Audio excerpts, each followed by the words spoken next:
Այդ աղա, ես դու գրիվ ես գժվել, չես եկել օֆիսի մոտ, ինչ ես ուզում բարձր։ Այլև հանգստացի վայ։ Ես մտածում եմ շեֆդ կտենա հա ինձ։ Հակոբ, 30 տարեկան, Էլենի սիրեկանն է, չի աշխատում։ Այդ փողի պարկը սաղորի իրա գործերով է զբաղված։ Շատ է հասկանում ես եկա, ուրիշ եկավ, հանգստացի չի տենա։ Հակոբ,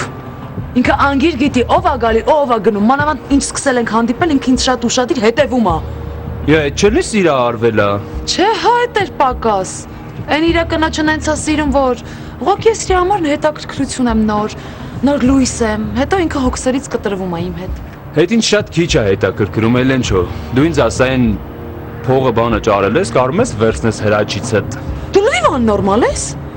Լսի, մի ամիս չկա ինչ մոտ աշխատում եմ։ Չհաշված եմ, որ ինքը աշխատավարձից շատ է ինձ վճարում ու լիքը նվերներ է անում։ Բա մի օր չտեսանք այդ փողերը։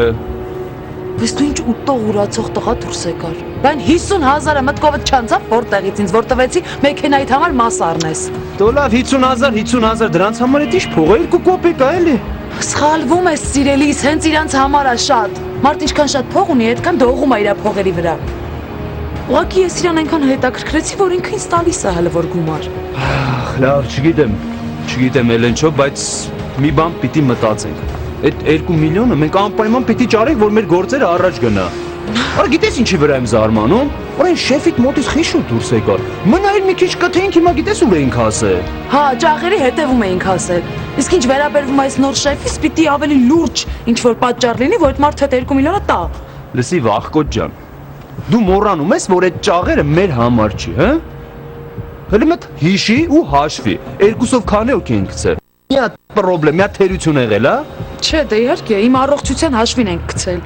Հա լավ, նենց ես խոսում, ոնց որ իմ առողջությունից չի գնացել կամ ես քրտինք չեմ թափել։ Մոռանում ես այն բանին, տիկին Ալային։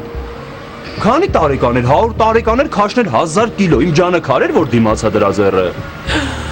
Լսի, բայց ոնց հաշվում եմ աչքիս հետ իր 1000 կիլոից ավել էր իր քսակը, հե։ Դե դեմ չեմ, հաստատ ավել։ Բայց կյան գիտես չէ, ես ուր գնում եմ, ում հետ պարկում եմ, մտքումս մենակ դու ես, ու աչքիս առաջ մենակ դու ես գալիս։ Աբսուրդ բան է, գիտես, նույնն էլ իմ հետ է կատարվում։ Լսի, ոնց թեքվում եմ, ֆռում եմ, վերջում դու ես, ապրես։ Բա կյանքս, չէ, աչքիս երևում է դու ինձ լավ կախարդել ես, հա, որ ես ուր գնամ մենակ քեզ տենամ, հա, ու մենակ քեզ կարոտեմ։ Իմիջայլոց կարոտել ասեցին հիշեցի։ Այսօր կակրաս շեֆի Սույա կնոջը հրավիրել են ռեստորան, հետևաբար եւ բնականաբար ես իրիկունը ազատ եմ ու կարող ենք հանդիպել։ Կտանեմ երեխուն մամայի մոտ, կթողեմ, ժամը 9-ի մոտ էլ կգաս հետևից, սեղավ։ Կգամ կյանքս, արա գիտես այդ ինչ է հրաչի հետես,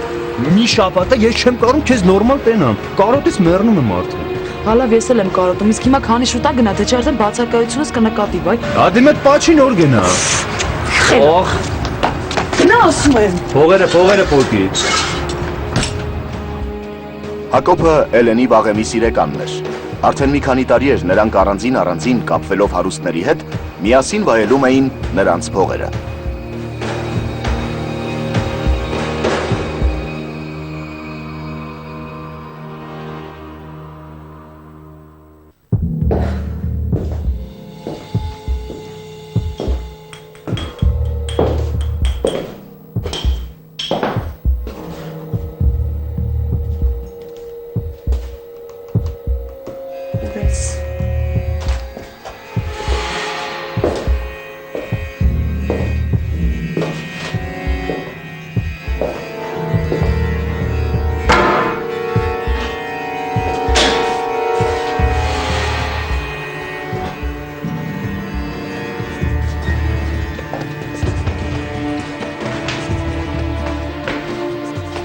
Կյանքս ես քնած չես, առավոտվա ժամ 8-ն է։ Դու լինեիր կքնեիր, հա? Ուր էիր սաղ գիշեր հրաչ։ Դե կյանքս ասեց էլի Դիլիջան են գնում։ Դες գնացինք տղեկով խմեցինք էլ չկարացանք գայինք։ Հաստատ տղեկով հրաչ։ Գժվեցիր եւ բո երեխա չես ինչ ես խոսում։ Քույրս պատահաբար Էլենի մորն էր տեսել ու իմացել էր, որ Էլենն էլ է Դիլիջան գնացել ու չի գալու։ Կարող է Էլենն էլ էր ձեր հետ։ Այս քուրոտ արդեն ճշտումներ է անում, հա? Կարող եմ մի 50 հոգ էլ վարձել ես, որ ինձ հետևեն։ Դե չէ, ինչ հետևել։ Ուղղակի Լիլան պատահական էր Էլենի մորը տեսել ու հարցրել ինձ է խոսքի մեջ ասես, համակավ, այդքան մի բան։ Մի Դիլիջան, մի Էլեն։ Ինչ իմանամ։ Կարող է եկել էր։ Ես Էլենին վերջին անգամ երեք Երևանում եմ տեսել։ Ամեն կարող է այդ Էլենը լավն է հարուստ սիրած է ճարել, որ շաբաթ կիրակի օրերը Դիլիջանում անցկացնում։ Ինչ իմանամ։ Լավ հրաչ, ընդունենք, որ ասածներիդ հավատացի, չեմ ուզում առավոտ շուտ կռիվ անենք, բայց Աստված չանի, իմանա, որ երկուսիդ միջև ինչ-որ բան կա, երկուսիդ վերջն է կտամ։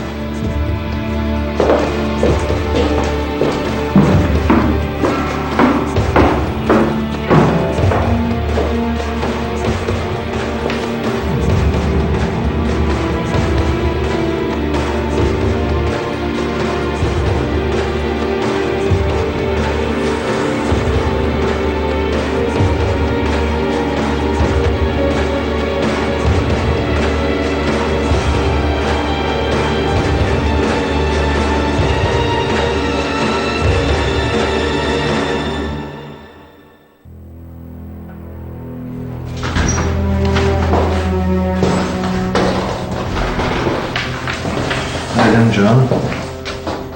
գիտես չէ կանուտել եմ ծաղկաձորի գիշերը, ասում եմ չկրկնենք նորից։ Էլեն, չես լսում ինձ։ Բան էիր ասում։ Չհասկացա։ Ինչ է կատարվում հետդ։ Անտրամադիր ես, մտքերով ես։ Չէ, ամեն ինչ նորմալ է, ես չեմ ուզում իմ պրոբլեմներով քեզ ծանրաբեռնեմ։ Իա, Էլեն, չհասկացա։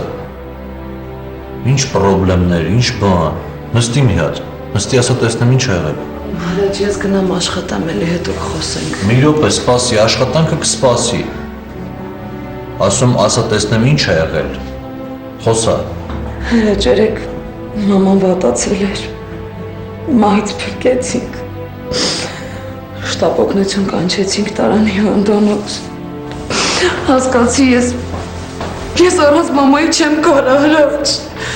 Ինքը իմ միակ հարազատ մարդն է այս կյանքում հասկացի։ Հանգստացի մի րոպե, սպասի Էլեն։ Մամայի հետ ամեն ինչ նորմալ կլինի։ Եթե ամեն մի վատացող մեռնի ուր կհասնենք։ Դու չես հասկանում, ամեն ինչ ավելի լուրջ է։ Մամայի սիրտը շատ վատ է։ Ու ինչ պետք է անեն։ Ինչ են ասել բժիշկները։ Անհապաղ վիրահատություն է պետք ու դրա համար շատ գումար։ Այն չափի գումար, որ կյանքում չեմ տեսել կամ չեմ լսել։ Այդ ինչ մեծ գումար է։ Ինչ արժե այդ վիրահատությունը։ Մոտ 2 միլիոն, այսինքն $5,000։ Լսել եմ, որ սրտի վիրահատությունները թանկ են։ Սկզբից ուզում էի վարկ ձևակերպել, բայց ես նույնիսկ գրանցված աշխատող չեմ, միայնակ մայր եմ համարվում ու դժվար թե ինձ այդ չափի գումար տան։ Էլեն, սպասի, կյանքս հանգստացի։ Ես չեմ ուզում, որ դու տխրես։ Ես ուզում եմ, որ դու միշտ ուրախ լինես, հա։ Ես քեզ կտամ այդ գումարը։ Մենակ մաման լավ լինի։ Հրաչ, խնդրում եմ, դու միշտ կողքիս ես, ամեն հայիս ու չէիս կողքս ես, ես արդեն ամաչում եմ։ Վերջ Էլեն։ Ես քեզ ասացի, այդ գումարը կանխի կտամ քեզ։ Հետո քեզ կձևակերպենք աշխատող ու կգնաս բանկից վարկ կվերցնես։ Ու ես քեզ կօգնեմ, որ այդ վարկը շատ շուտ վերցնես։ Ու ավելի, կօգնեմ, որ այդ վարկը փակես։ Մենակ դու լավ լինես։ Հասկացի, դու իմ կյանքը ուրախությամբ ես լցրել։ Իներվը ցավը տոնում։ Հրաչ, չես պատկերացնում, ինչքան շնորհակալ եմ քեզ։ Կյանքս ես խոստանում եմ, մինչև կյանքիս վերջ քո կողքին լինեմ, ինչքան քեզ անհրաժեշտ է աշխատեմ քո համար։ Մենակ թե մամայիս կյանքը փրկվի։ Վերջ, լավ։ Ախր ես ոնց կարամ տեսնեմ, որ դու տխուր ես ու քեզ չօգնեմ։ Ամեն ինչ լավ է լինելու։ Շնորհակալ եմ շատ։ Ինչ էի անելու առանց քեզ։ Գնա հանգիստ աշխատի։ Լավ։ Մերսի։